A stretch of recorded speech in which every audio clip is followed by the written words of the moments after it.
쉘 실버스타인이라는 작가가 쓴 아낌없이 주는 나무라는 아름다운 책이 있습니다.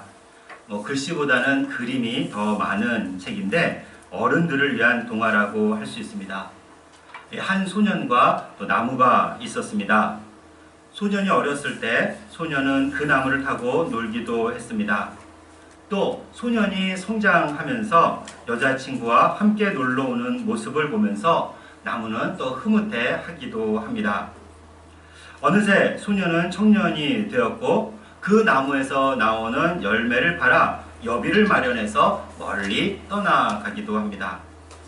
오랜 시간이 흐른 뒤에 청년은 장년이 되어 돌아옵니다. 그가 가족을 위해 집을 지으려고 하자 나무는 자신의 가지를 내어줍니다. 또 배가 필요하다고 해서 나무 몸통과 줄기를 내어줍니다. 나무는 밑동만 남게 되지요. 그래도 나무는 무엇인가를 계속 주고 싶어 합니다. 결국 밑동만 남은 나무는 이제 늙어버린 그가 앉을 수 있는 그런 의자가 되어줍니다. 책 제목처럼 나무는 아낌없이 모든 것을 소년에게 주었습니다. 아무런 대가도 없이 말입니다. 기브 앤 테이크, 주고 받기에 익숙한 우리에게 무조건 주기만 하는 나무가 어색할지도 모릅니다. 그런데 우리에게도 이렇게 아낌없이 주는, 아낌없이 베풀어주는 분이 있다는 사실을 아십니까? 오늘 하나님이 주시는 성서정과 신약성경 사도행전 17장 22절부터 37절까지의 말씀입니다. 사도 바울이 그리스 아테네에서 선포한 말씀입니다. 우리 22절 말씀을 함께 봉독하겠습니다. 22절 말씀입니다. 바울이 아레오바고 가운데 서서 말하되 아덴 사람들아 너희를 보니 범사에 종교심이 많도다. 사도 바울은 이 빌립보라는 도시를 시작으로 해서 유럽에 복음을 전하기 시작을 합니다. 이 빌립보에서 남쪽으로 내려오면서 데살로니카와 베레아를 지나 오늘날 그리스 아테네에 도착을 합니다. 우리말 성경에서는 보통 아덴이라고 기록이 되어 있죠. 이 아테네는 그리스의 수도로서 서양 민주주의와 그 철학이 꽃피운 도시입니다. 그래서 우리가 민주주의의 역사를 이야기할 때 빼놓지 않고 언급되는 곳이 이 아테네입니다. 뿐만 아니라 철학사상을 크게 발전시킨 곳이기도 합니다. 여러분들 잘 아시는 소크라테스라든지 플라톤, 아리스토텔레스 등은 모두 아테네에서 활동한 철학자들이고 서양 철학의 근간을 이루고 있습니다. 심지어 현대 철학은 플라톤 철학의 주석이다 라는 말이 있을 정도로 영향력이 아직까지 매우 큽니다. 그러니까 현대 철학은 플라톤 철학에서 더 발전된 것이 없다라는 그런 말입니다. 또 문학과 예술이 발전된 곳이기도 합니다. 조각과 건축물이 대단히 높은 수준에 이른 곳이었습니다. 이런 예술과 건축은 무엇보다 신화에서 비롯되었죠.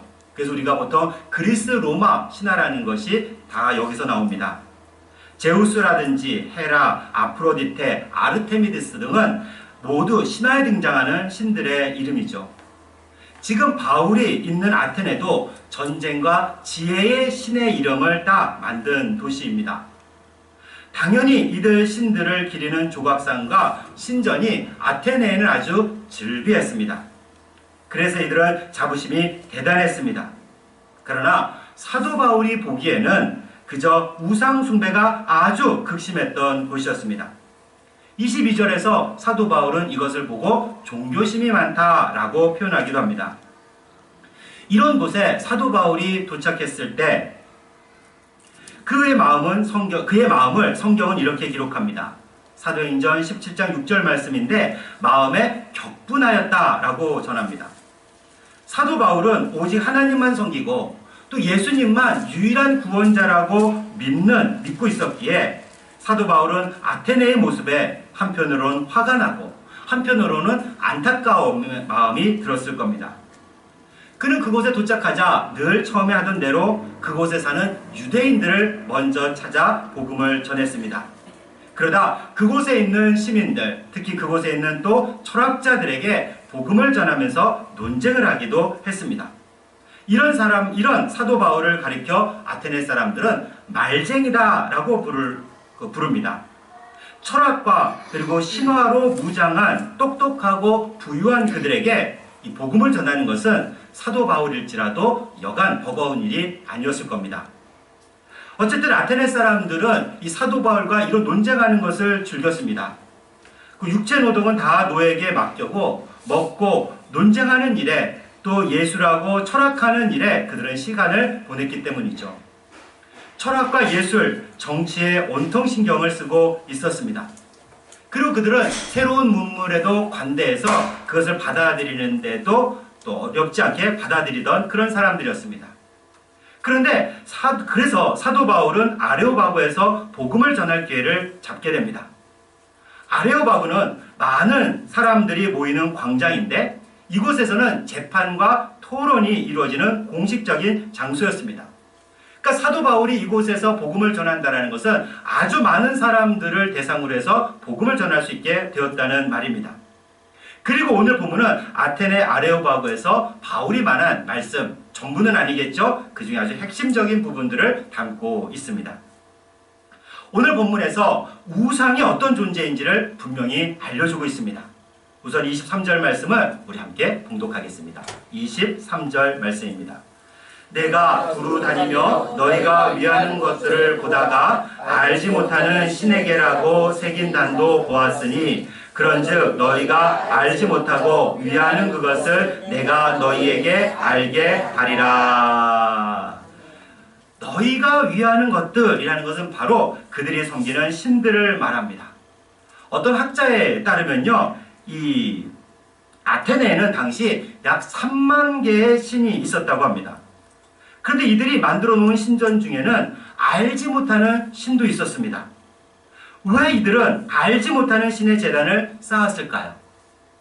이는 우상이 어떤 존재인지 분명하게 알려주는 표현입니다. 우상이란 인간이 가진 두려움을 기반으로 하고 있어요. 가령 천둥 번개가 친다고 생각해 보십시오. 얼마나 무섭습니까? 그래서 인간들은 천둥 번개를 다스리는 신이 있다고 상상했습니다. 물론 오늘날 우리는 천둥과 번개가 왜 일어나는지를 과학적으로 다 설명할 수 있습니다. 그런데 그 시대에는 몰랐습니다. 그저 이를 주관하는 신이 있어서 자기 마음대로 화가 나면은 천둥과 번개를 치게 한다고 생각을 했지요. 그런데 이 번개에 가끔 사람이 맞아 죽기도 했습니다. 건물이 불타기도 했어요. 얼마나 무섭고 두려웠겠습니까? 그때 인간이 할 수 있는 일은 번개를 다스리는 신을 위해 신전을 세우고 또 제물을 드리며 제사를 지내는 것이었습니다. 번개를 내리지 말아달라고 제물을 드리는 겁니다. 신의 노여움을 푸는 그런 행위라 할 수가 있죠.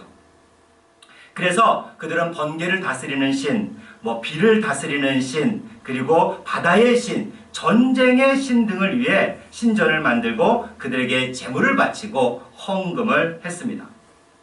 이런 신들이 우리를 해치지 못하도록 일종의 뇌물을 먹이는 거죠. 제물을 드리고 제사를 지내면 내가 너희를 보호해줄게. 번개도 치지 않고 바다도 잔잔하게 해줄게 하면서 일종의 거래를 하는 겁니다. 기브 앤 테이크를 말하는 거죠. 가는 게 있으면 오는 게 있다고 말합니다. 먼저 너희들이 드리면 내가 그렇게 해줄게 라고 우상들은 속삭였던 거예요. 여기에 그 기초가 바로 두려움입니다. 두려움.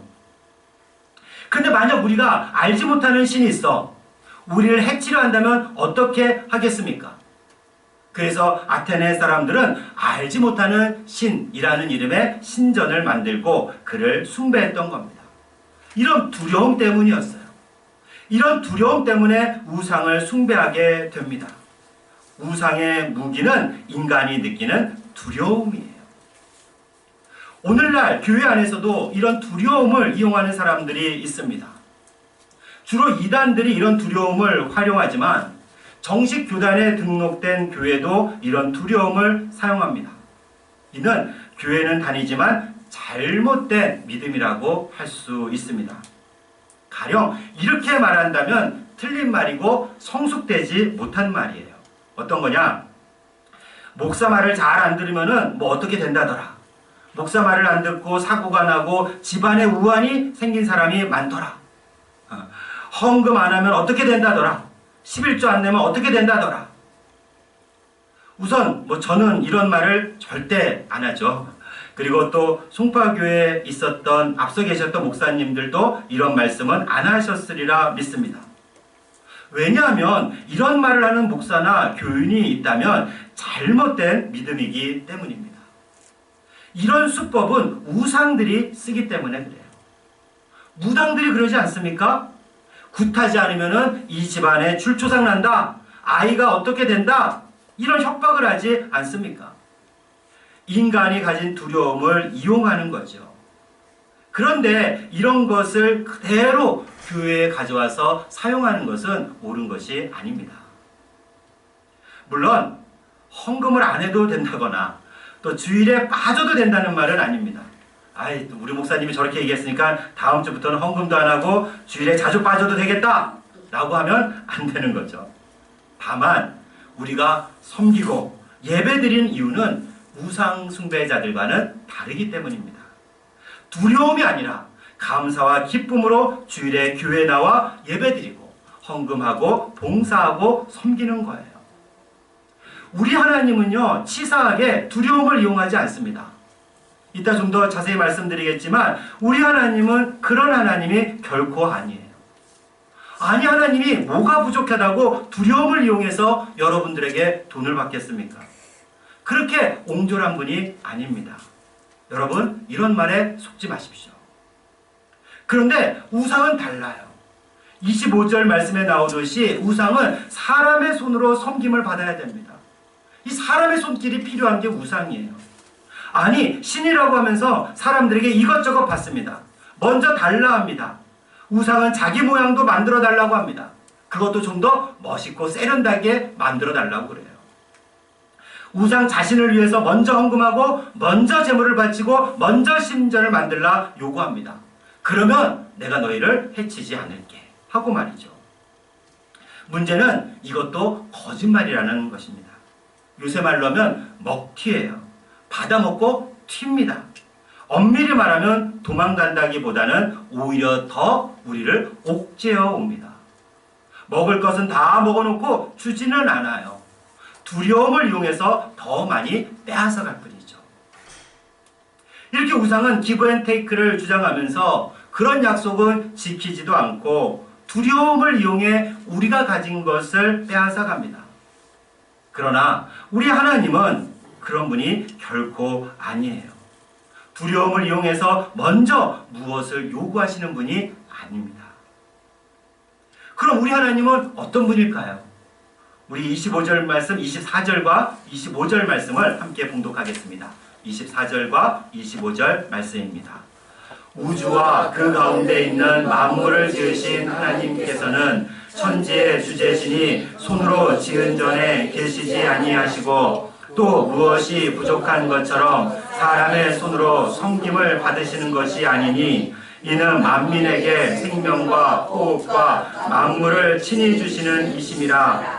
인류의 모든 족속을 한 혈통으로 만드사 온 땅에 살게 하시고 그들의 연대를 정하시며 거주의 경계를 한정하셨으니. 아멘. 우리 하나님은 만물을 창조하신 분입니다. 아테네는 앞서도 말씀드렸지만 철학이 발달된 곳이었어요.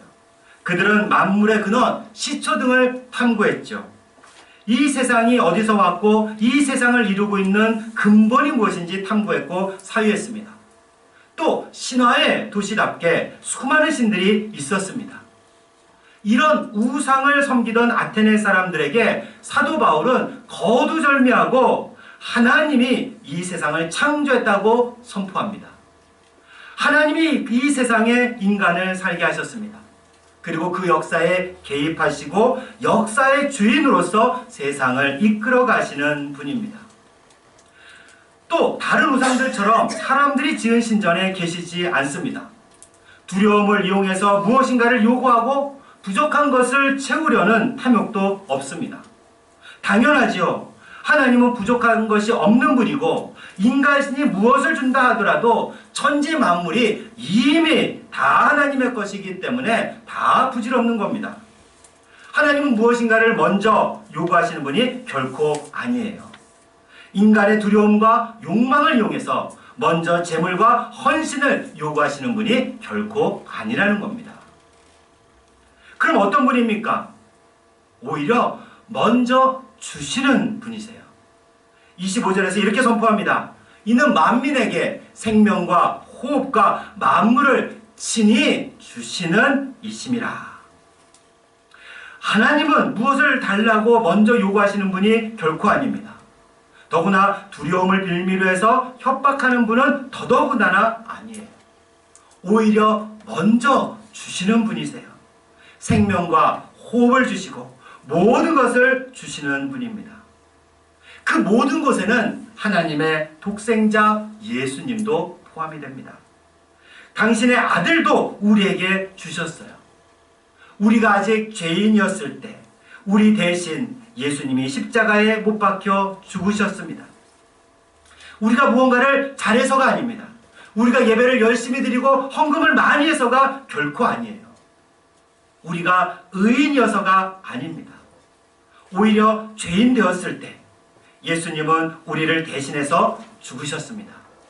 그리고 우리에게 구원의 길을, 생명의 길을 열어주셨어요. 우리는 종종 이렇게 생각을 합니다. 하나님은 우리에게 무언가를 요구하시는 분이라고, 우리에게 무엇인가를 가져가시는 분이라고, 아니 심지어는 내게 있는 것을 빼앗아 가시는 분이라 생각할 때가 있습니다. 그러나 결코 그렇지 않습니다. 하나님이 무엇이 부족해서 우리 것을 가져가시겠습니까? 아니면 부족하지도 않고 필요하지도 않지만 그냥 재미로 우리 것을 빼앗아가는 그런 사이코패스 같은 분이 하나님이겠습니까? 아닙니다.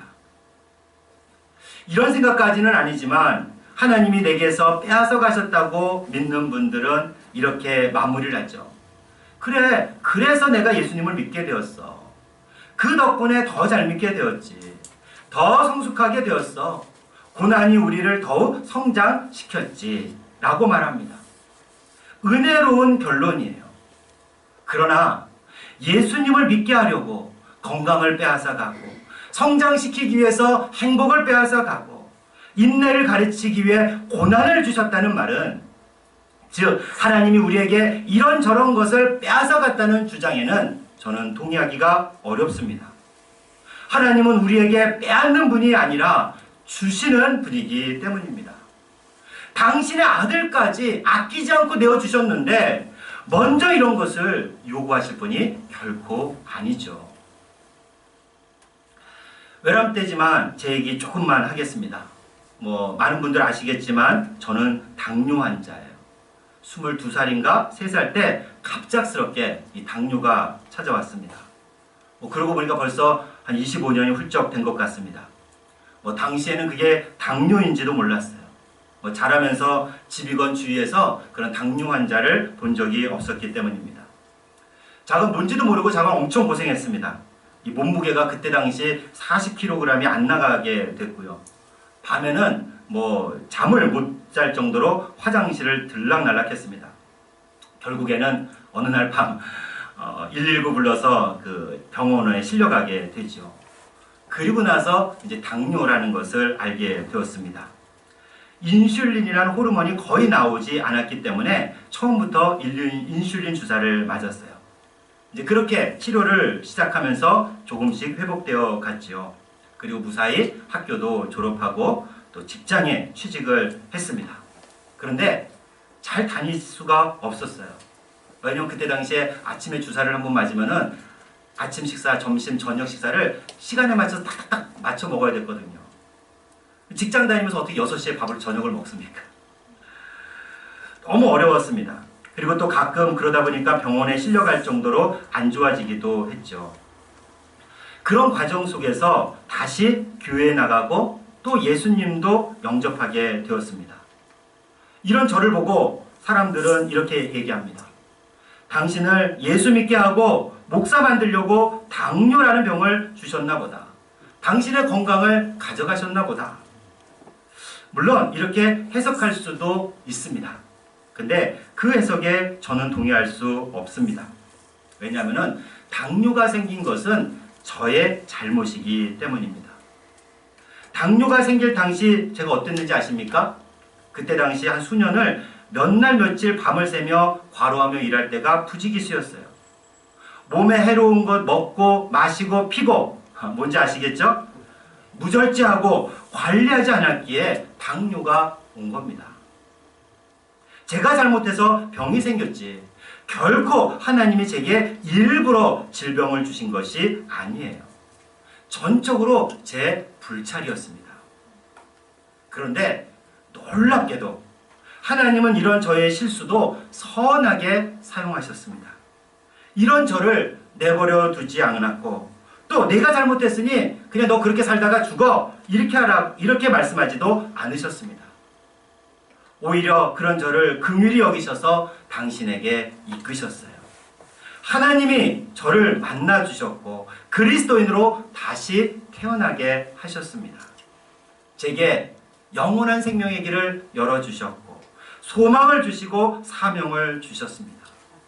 이렇게 하나님은 주시는 분이에요. 아낌없이 주시는 분입니다. 그러니 어찌 제가 감사하지 않겠습니까?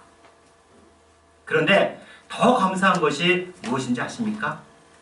27절과 28절 말씀 함께 봉독하겠습니다. 27절, 28절 말씀입니다.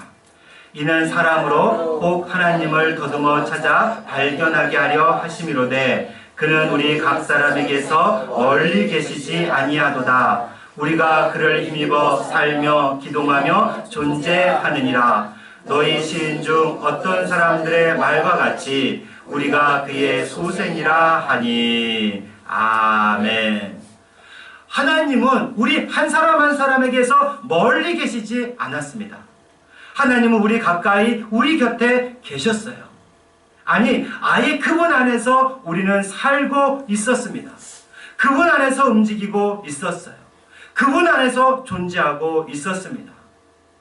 우리는 하나님 안에서 살며 움직이며 존재한 겁니다. 하나님은 우리를 떠나신 적도 없고요. 우리는 하나님을 벗어날 수도 없었습니다. 우리가 알든지 모르든지 말이에요. 공기 중에 있는 산소가 그렇지 않습니까? 여러분들 중에서 공기 중에 있는 이 산소를 의식하며 살아가는 분이 있습니까? 그런 분은 없을 겁니다. 우리는 지금까지 산소를 의식하지 않지만, 아니 산소가 있는지도 모르지만 산소는 항상 우리 곁에서 우리를 감싸고 있습니다. 그렇지 않았다면 우리가 벌써 죽었겠죠. 하나님이 그와 같습니다. 우리가 하나님을 알지 못할 때, 심지어 하나님을 부정할 때, 죄악 속에 있을 때도 하나님은 우리 곁에 계셨고 그 안에 우리가 있었습니다. 그때도 우리에게 생명을 주셨고 만물을 맡기시기도 했죠. 당연히 먹을 것과 입을 것도 주신 분이 하나님이십니다. 심지어 하나님의 독생자를 내어주시기도 했습니다. 나는 하나님께 드린 적이 없었지만 하나님은 무엇인가를 계속해서 주고 계셨어요. 그것도 아낌없이 말입니다. 그래서 우리는 이것을 은혜라고 말합니다. 여러분과 저는 바로 이런 은혜를 입은 사람들이에요. 사랑하는 여러분, 이렇게 아낌없이 주시는 분 안에서 우리가 살며 움직이며 존재합니다. 바로 이 믿음을 가지고 이 세상에서 살아가십시오. 맡겨진 일을 성실히 하고 주어진 환경에서 최선을 다하십시오. 그리고 승리의 이야기를 가지고 다시 이곳에 와 하나님께 감사의 마음으로 예배하십시오. 그런 여러분과 제가 되기를 주님의 이름으로 축원합니다.